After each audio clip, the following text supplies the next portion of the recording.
Swastiastu, Namo Buddhaya, Salam Kebajikan.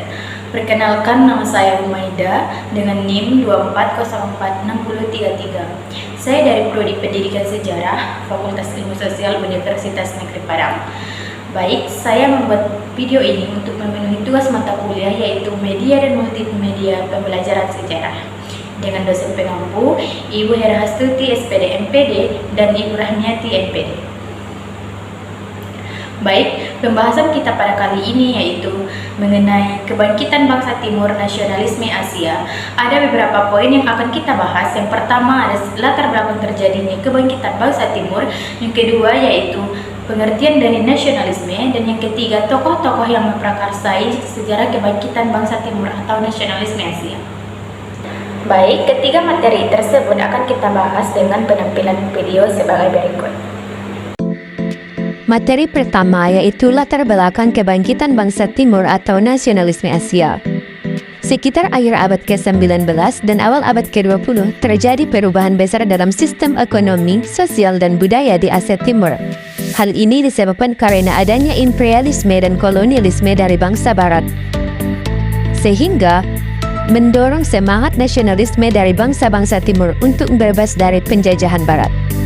Selain itu, penjajahan yang menimbulkan penderitaan rakyat ini juga didorong oleh masuknya gagasan-gagasan modern dari Barat seperti demokrasi, liberalisme, dan sosialisme yang menyebar melalui pendidikan, media cetak, dan perantauan pelajar ke luar negeri. Materi yang kedua yaitu pengertian nasionalisme. Nasionalisme pada hakikatnya merupakan suatu paham negara modern. Nasionalisme merupakan paham yang menumbuhkan kesadaran dan rasa cinta tanah air sebagai bangsa dan negara. Sehingga dari imperialisme dan kolonialisme tersebut melahirkan paham nasionalisme di Asia Timur untuk terbebas dari penjajahan dari bangsa-bangsa Barat. Selanjutnya kita masuk kepada pembahasan yang ketiga yaitu tokoh-tokoh yang memprakarsai kebangkitan nasionalisme Asia Timur. Yang pertama kita lihat dari negara Jepang. Gagasan Matsuhiro tentang kebangkitan bangsa Timur berakar pada semangat nasionalisme Asia yang muncul setelah restorasi Meiji di Jepang pada tahun 1868. Jepang berhasil bertransformasi menjadi negara modern tanpa kehilangan jati diri, sehingga menumbuhkan keyakinan bahwa bangsa-bangsa Timur juga mampu bangkit dan sejajar dengan bangsa Barat. Dalam pandangan Matsuhiro, bangsa-bangsa Asia terus bersatu melawan dominasi kolonial Barat dan membangun kekuatan sendiri berdasarkan nilai moral serta spiritual Timur yang dianggap lebih luhur dibandingkan materialisme Barat. Jepang dipandang sebagai pelopor dan pemimpin kebangkitan Asia karena keberhasilannya dalam modernisasi yang cepat dan mandiri. Ide ini kemudian muncul menjadi sumber inspirasi bagi gerakan kebangsaan di berbagai wilayah Asia. 3 slogan nasional yang memotivasi perubahan negara Jepang. Yang pertama Ishin atau kembali ke masa silam. Yang kedua Son no Joi atau hormati kaisar dan usir bangsa asing. Dan yang ketiga Fukoku Kyohei atau negara sejahtera dengan militer yang kuat. Masuklah kita kepada negara yang kedua yaitu China. Sun Yat-sen pada tahun 1866 sampai 1925 merupakan tokoh revolusioner asal Tiongkok yang dikenal sebagai Bapak Bangsa Cina Modern dan pendiri Republik Tiongkok setelah runtuhnya pemerintahan dinasti Qing pada tahun 1911. Sun Yat-sen memainkan peran penting dalam mengakhiri sistem monarki yang telah berkuasa selama ribuan tahun di Tiongkok dan menggantinya dengan sistem republik. Sun Yat-sen dikenal sebagai pemimpin yang memiliki visi besar tentang kebangkitan bangsa Asia dari keterbelakangan dan penjajahan Barat. Dalam pemikirannya yang terkenal 3 asas rakyat yaitu San Min Chu Ui, yaitu nasionalisme atau Minzu, demokrasi atau Minquan, dan kesejahteraan rakyat atau Minsheng. Negara yang ketiga yaitu Korea.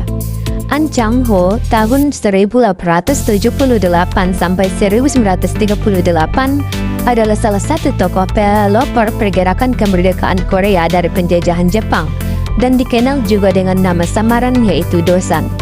Ia merupakan salah satu tokoh penting dalam sejarah kebangkitan nasionalisme Asia Timur, terutama di Korea, karena perjuangannya menekankan kepentingan pendidikan, moralitas, dan persatuan rakyat sebagai dasar untuk membangun bangsa yang merdeka dan bermartabat. Selain dari ketiga negara timur tersebut, ada juga dari negara India, yaitu Mahatma Gandhi. Mahatma Gandhi adalah seorang tokoh besar dari India yang dikenal sebagai pemimpin gerakan kemerdekaan India melawan penjajahan Inggris dan sebagai pelopor gerakan non-kekerasan atau ahimsa di dunia. Nama asli Mahatma Gandhi adalah Mohandas Karamchand Gandhi, sementara gelar Mahatma yang berarti jiwa agung diberikan kepadanya karena keteladanan moral dan perjuangannya yang damai. Gandhi memperjuangkan kemerdekaan India dengan cara yang berbeda dari kebanyakan gerakan revolusioner. Ia menolak kekerasan dan memilih perlawanan pasif melalui prinsip Satyagraha. Satyagraha yaitu kekuatan kebenaran dan keteguhan moral dalam melawan penindasan. Melalui aksi boikot, mogok, dan demonstrasi damai, Gandhi menggerakkan jutaan rakyat India untuk melawan dominasi ekonomi dan politik Inggris tanpa menumpahkan darah. Selanjutnya dari negara Turki, yaitu Mustafa Kemal Atatürk, merupakan pendiri sekaligus presiden pertama Republik Turki. Dia juga merupakan tokoh utama dalam modernisasi dan sekularisasi negara tersebut setelah runtuhnya Kekaisaran Ottoman. Mustafa dikenal sebagai pembaru besar dunia timur yang berhasil membawa bangsanya keluar dari sistem monarki absolut menuju negara republik modern yang berdaulat. Setelah memimpin perjuangan melawan pendudukan sekutu pasca Perang Dunia I, Atatürk memproklamasikan berdirinya Republik Turki pada tahun 1923 dan kemudian menjalankan berbagai reformasi radikal di bidang politik, hukum, pendidikan, dan budaya. Mustafa menghapus sistem kekhalifahan, memisahkan agama dari urusan negara, mengganti huruf Arab dengan huruf Latin, serta mendorong pendidikan dan kesetaraan bagi perempuan. Semangat nasionalisme juga terjadi di negara Asia Tenggara, seperti di Filipina, yaitu Jose Rizal pada tahun 1861 sampai 1896.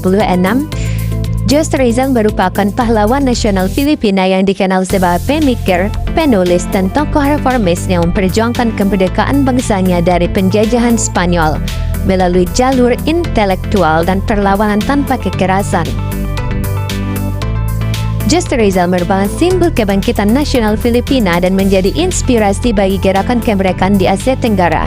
Rizal menempuh pendidikan tinggi di Manila dan Eropa yang membentuk pandangannya tentang kebebasan, keadilan, dan kemajuan bangsa melalui karya sastrananya yang terkenal seperti No Limite Tangere dan El Filibusterismo.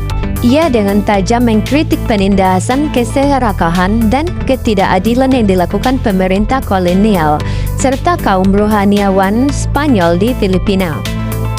Negara selanjutnya yaitu Indonesia. Soekarno pada tahun 1901 sampai 1970 merupakan seorang proklamator kemerdekaan dan presiden pertama Republik Indonesia, serta salah satu tokoh besar dalam sejarah kebangkitan bangsa-bangsa Asia dan dunia. Soekarno dikenal sebagai pemimpin revolusioner, orator ulung, dan pemikir nasionalis yang memperjuangkan kemerdekaan Indonesia dari penjajahan Belanda melalui semangat persatuan dan kesadaran nasionalisme. Soekarno juga merupakan simbol anti-imperialisme dan solidaritas Asia Afrika.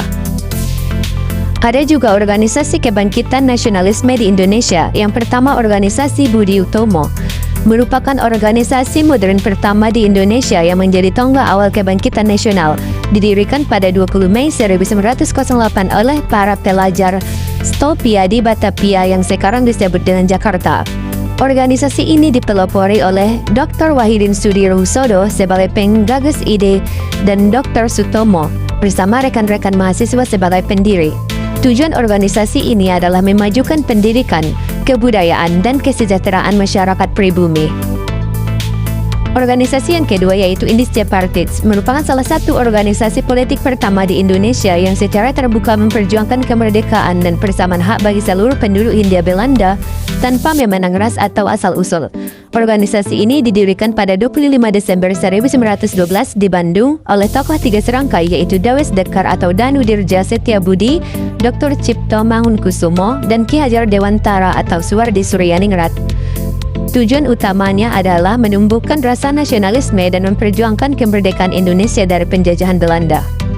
Organisasi yang ketiga yaitu Sarekat Islam, yang berakar dari Sarekat Dagang Islam yang didirikan oleh Haji Saman Hudi di Solo atau Surakarta. Tujuan awalnya adalah untuk melindungi kepentingan para pedagang pribumi, terutama pedagang batik dari persaingan tidak sehat dengan pedagang Tionghoa. Setelah Cokro Aminoto bergabung dan memimpin organisasi ini berkembang dari perkumpulan dagang menjadi gerakan politik dan sosial yang lebih luas, lalu berganti nama menjadi Sarekat Islam atau SI pada tahun 1912.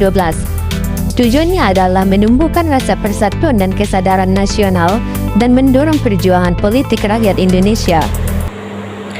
Baik, demikian pembahasan kita pada kali ini mengenai kebangkitan bangsa Timur nasionalisme Asia. Semoga dengan video ini dapat memberikan wawasan dan manfaat kepada teman-teman semuanya mengenai sejarah kebangkitan bangsa Timur. Baik, saya Humaida. Apabila ada kesalahan baik dalam ucapan maupun tindakan, saya mohon maaf dan saya pamit undur diri. Wassalamualaikum warahmatullahi wabarakatuh.